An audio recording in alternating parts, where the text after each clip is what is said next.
True crime often fascinates us because of the intelligence, cunning, and patience it takes to pull off a major heist. Some criminals spend years planning every detail, covering every track, and executing with precision so fine it feels like watching a Hollywood thriller. But then there are the others, the criminals whose stories make us scratch our heads and wonder, how did they even think this was going to work?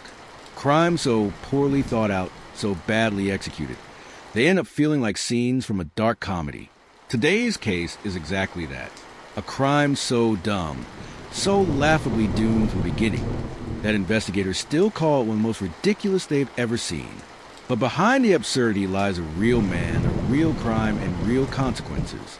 And once you hear the full story, you'll understand why this case went down in history as the dumbest crime story in the world. The year was 2004 in Dayton, Ohio. The man at the center of this story was Carl Jennings, a 32-year-old with a string of half-finished jobs, broken promises, and a reputation in his neighborhood as a man who always cut corners. Carl wasn't a career criminal. He wasn't violent.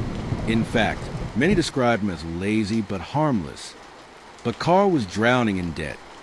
Credit cards maxed out, overdue rent, a car barely hanging together. He had convinced himself that society was rigged against him, that the only way out of his financial mess was to take a shortcut.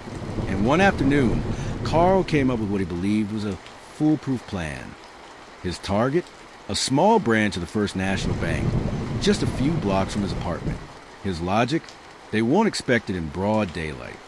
His disguise? Sunglasses, a baseball cap, and, unbelievably, a t-shirt with his own last name stitched across the back from his old softball team. Yes, you heard that right. His disguise literally advertised his identity. On July 15th, Carl walked into the bank just after lunch. He nervously pushed a crumpled note across the counter to the teller. It read, "Give me all the money or I'll shoot." But Carl didn't have a gun. He didn't even have a fake one. His threat was completely empty. Still, the teller, trained to avoid escalating the situation, began handing him stacks of cash. What Carl didn't realize was that every bundle of bills contained a hidden die pack.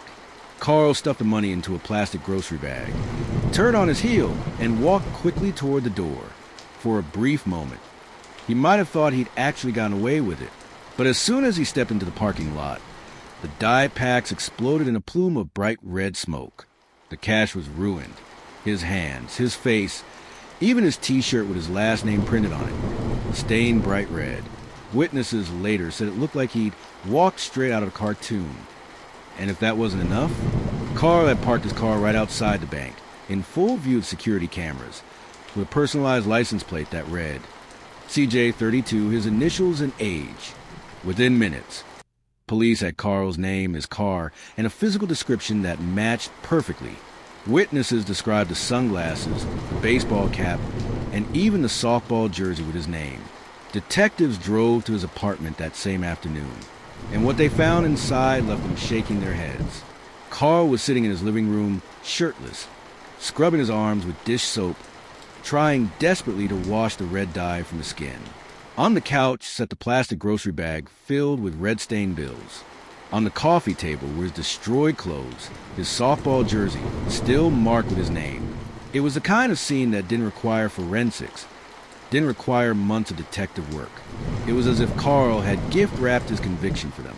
One officer later said, "It was the shortest investigation I've ever worked on. We could have solved it with our eyes closed." Now, here's where things get even stranger.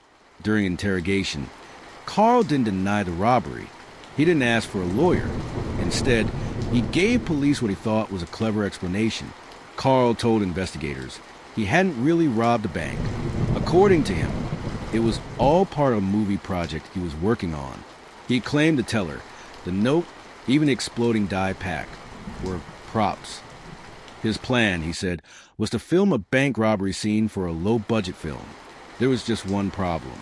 Carl had no camera crew, no filming permit, no script, no actors, nothing. The only evidence of the supposed film was the ruined cash on his table and the red stains on his skin. The detectives could barely believe what they were hearing. His excuse didn't just fail, it made him look even worse. In their official report, they noted, Subject appears to believe his own delusions. Excuse was implausible, unsupported, and bordering on the absurd. Carl was charged with federal bank robbery. In court, his attorney tried desperately to convince the jury that Carl was not a hardened criminal, but a man who acted out of desperation and stupidity.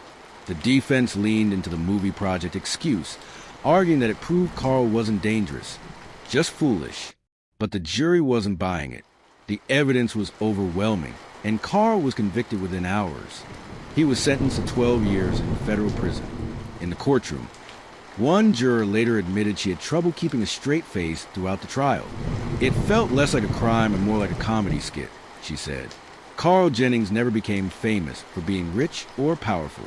Instead, he became a cautionary tale. His story circulated online, was retold in crime blogs, and even made its way onto late-night talk shows. Headlines dubbed him the dumbest bank robber in America. But underneath the laughter lies something sobering. Carl wasn't an evil man. He wasn't a mastermind. He was a desperate person who believed there was an easy way out of his problems. His crime, as dumb as it was, came from the same place as many others: fear, frustration, and the refusal to face reality. Carl's story reminds us that not every crime comes from malice or brilliance. Sometimes, the most unforgettable cases come from sheer foolishness. And in the end, the dumbest crimes are often the most human, because they reveal the reckless decisions people make when cornered by desperation.